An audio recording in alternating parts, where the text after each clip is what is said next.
Hey YouTube, Ed here with Jack of All Trades, and welcome to another video. So we've got another Texas Precision Optics Sniper low power variable optic scope. The last review I did was on the VT1-5x24. This is on the 1-6x28 first focal plane low power variable optic scope. So let's dispense with the chatter and let's go ahead and let's review this optic.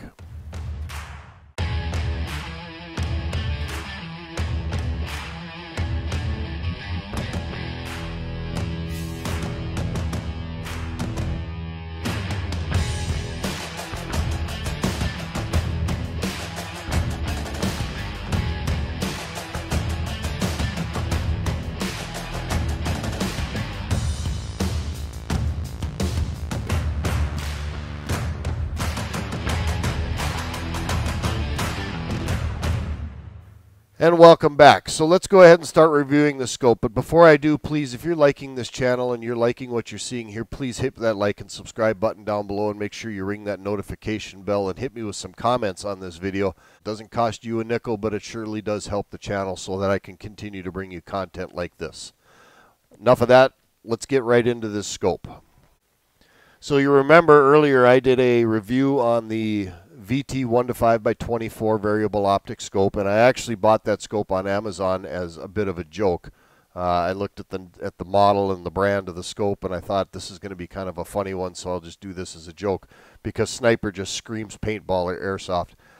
When I got the scope, I was actually shocked and a little bit surprised at the quality, the shootability, and the functionality of the scope, and ended up being very impressed with it overall, as you'll remember.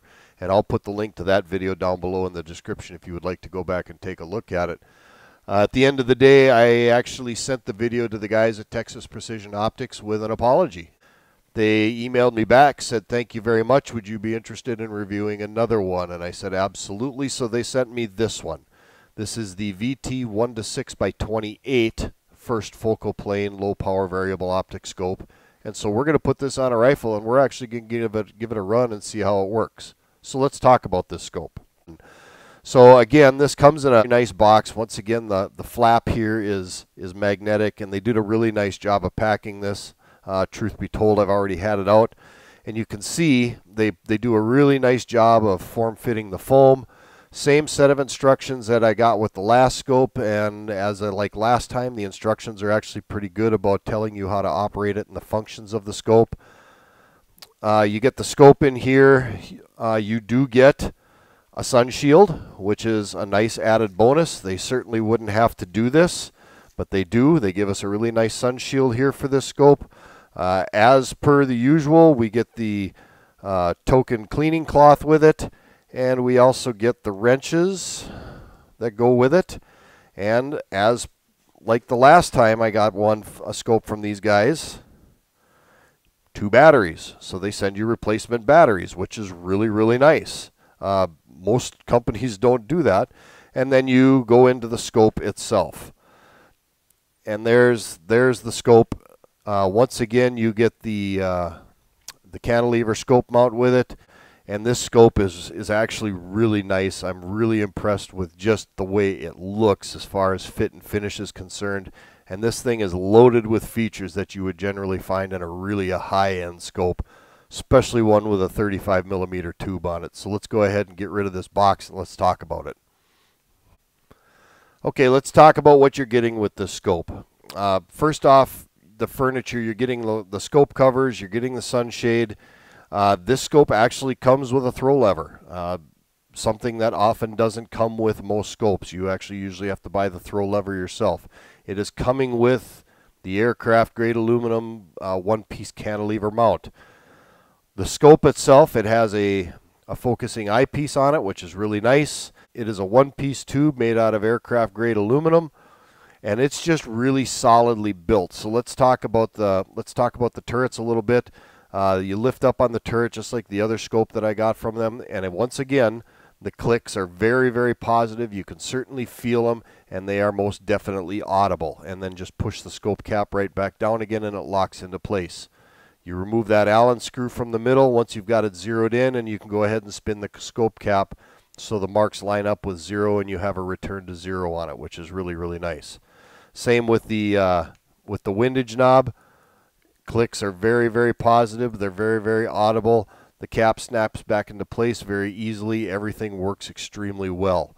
Now, I will grant you this scope is not coming in as cheap as the 1 to 25 by 24. The 1 to 5 by 24 is on their website, $140 scope. This scope comes in a little higher at $268. But I challenge you to go out and find a 1 to 6 by 28 millimeter objective lens sitting on a 35 millimeter tube where you also get the cantilever mount, you also get the sunshade, you also get the scope caps, and you get the throw lever on the power ring. So like I stated earlier, you get the scope in the box, you get the 2 batteries, the cleaning cloth, the Allen keys, the lens covers, the sunshade, and the throw lever, which is all nice, but you also get lifetime warranty from Texas Precision Optics, which is an added bonus. Now, specifications on this scope, you have 1 to 6 power. It's 16.7 ounces in weight, so it's a little bit on the chubby side. Length is 7.5 inches. The tube size is 35 millimeter. You've got eye relief from 3.4 to 3.8 inches, and after shooting it, I can vouch for that. Your field of view at 100 yards on 1 power is 90 feet. At 6 power, it's 15 feet.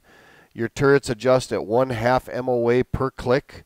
You have plus or minus 40 MOA from optical center in both windage and elevation, so you've got plenty of room for adjustment.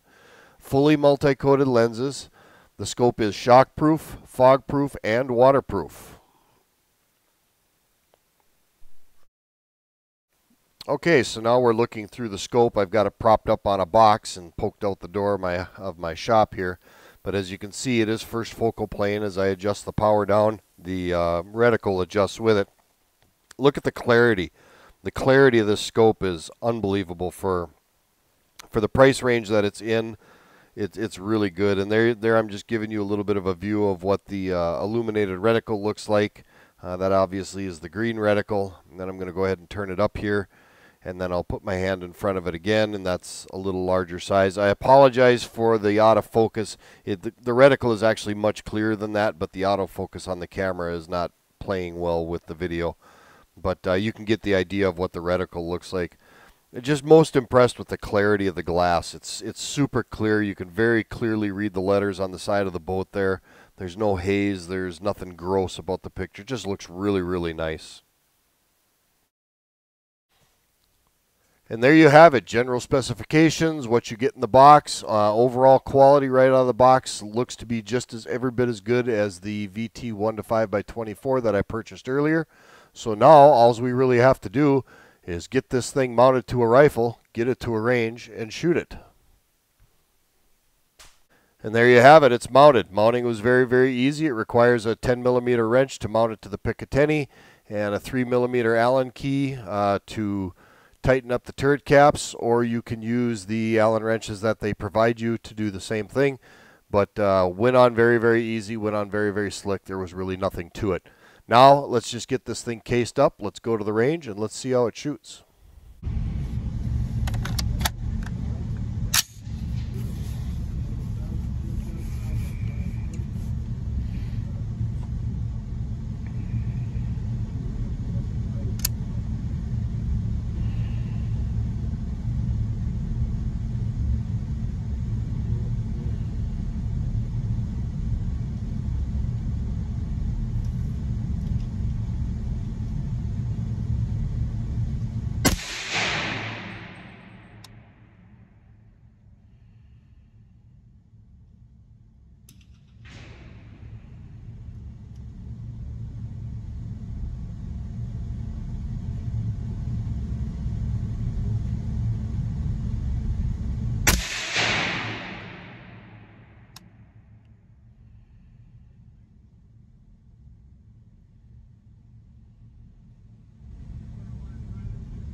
And there you have it, the VT1-6x28 low power variable optic scope by Texas Precision Optics. Now I got to apologize right out of the box. My target cam wasn't working and I didn't get any video of actual target impacts. But believe me when I tell you that the scope actually performed fantastically. Zeroing was a piece of cake. The target turrets tracked exactly like they were supposed to. Windage and elevation worked perfectly, and it was super easy to get this thing zeroed in because it worked as it should. Once I did get it zeroed, it was shooting sub-MOA on 2 different rifle platforms. I shot it both on my 5.56 and my 6.5 Grendel, and both platforms I was shooting sub-MOA groups. Now, I was shooting sub 1 inch at 100 meters, which is 9 extra yards from 100 yards. So when I was under 1 inch, I was seriously under 1 inch, and the scope worked absolutely perfectly like it should. So no complaints whatsoever. I'm going to leave it on this platform. This is going to be my 6.5 Grendel, and I'm going to use it for my deer gun this year. And we're going to see how both the rifle performs on deer-sized game, and we're going to see how the scope performs in actual field. So hopefully this fall I can get that on video. I'm going to try really, really hard to get a deer on video. With that, let's go ahead and wrap this thing up. Now, if you're liking this kind of video and you're liking this kind of content, please, you'd be doing me a huge favor by hitting that like and subscribe button down below. Make sure you ring that notification bell so you get notified of upcoming videos. And hit me with comments. I love the comments. I try to answer them as many as I possibly can. And it's just a great way to interact with my subscribers. So please hit me in that comment section. I'd love to hear from you. Once again, thank you to everybody for stopping by. Thank you for riding along. This is Ed with Jack of All Trades, and we will see you on the next video.